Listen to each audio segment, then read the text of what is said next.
இதோ ராக்காலங்களில் கர்த்தருடைய ஆலயத்தில் நிற்கும் கர்த்தரின் ஊழியக்காரரே, நீங்கள் எல்லாரும் கர்த்தரை ஸ்தோத்தரியுங்கள். கர்த்தருக்குள் பிரியமானவர்களே, உங்கள் அனைவருக்கும் இனிய காலை வணக்கங்கள். இன்றைய வேதவசன தியானத்திற்கென்று நாம் தெரிந்தெடுத்திருக்கும் வேத பாகமானது அப்போஸ்தலர் நடபடிகள் 20ஆம் அதிகாரம் 33ஆம் வசனம். ஒருவனுடைய வெள்ளியையாகிலும் பொன்னையாகிலும் வஸ்திரத்தையாகிலும் நான் இச்சிக்கவில்லை.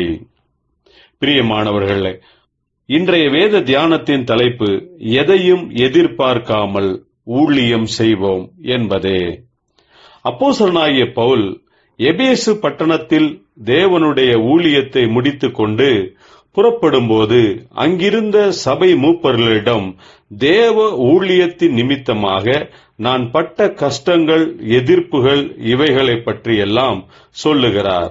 இயேசுவின் பிறப்பு, அவருடைய ஊழியம், சிலுவை மரணம், உயிர்த்தெழுதல் இவைகளை பற்றி நம்புவதுதான் ரட்சிப்புக்குள் உங்களை நடத்தியிருக்கிறது என்பதை பற்றியே நான் உங்களுக்கு போதித்திருக்கிறேன். என்னுடைய ஊழிய காலத்தில் யாரிடத்திலும் எந்த எதிர்பார்ப்பும் இல்லாமல் ஊழியம் செய்தேன். நான் உங்களை விட்டு போன பின்பு மந்தையை தப்பவிடாத ஓநாய்கள் உங்களுக்குள்ளே வரும்.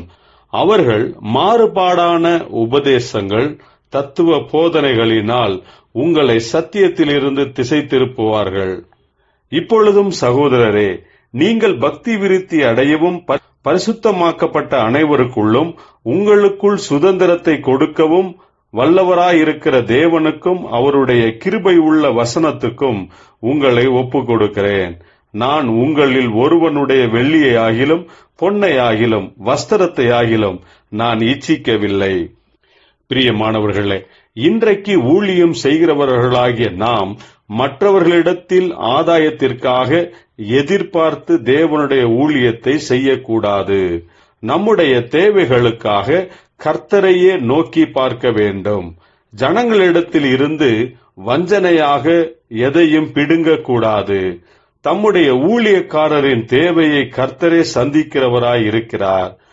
மனிதர்களுடைய கண்களில் நமக்கு தயவை கட்டளையிடுகிறவர் தேவனே. பவுல் ஜனங்களிடத்தில் நான் உங்களிடத்தில் இருந்து ஒன்றையும் இச்சிக்கவில்லை என்று தைரியமாய் சொல்லுகிறார். நாமும் அப்படியே சொல்வோமாக.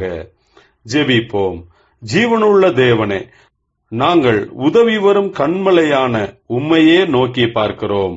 எங்களுடைய குறைவுகளை நீக்கும், தேவைகளை சந்தியும். இயேசு கிறிஸ்துவின் நாமத்தில் ஜெபிக்கிறோம் நல்ல பிதாவே. ஆமேன்.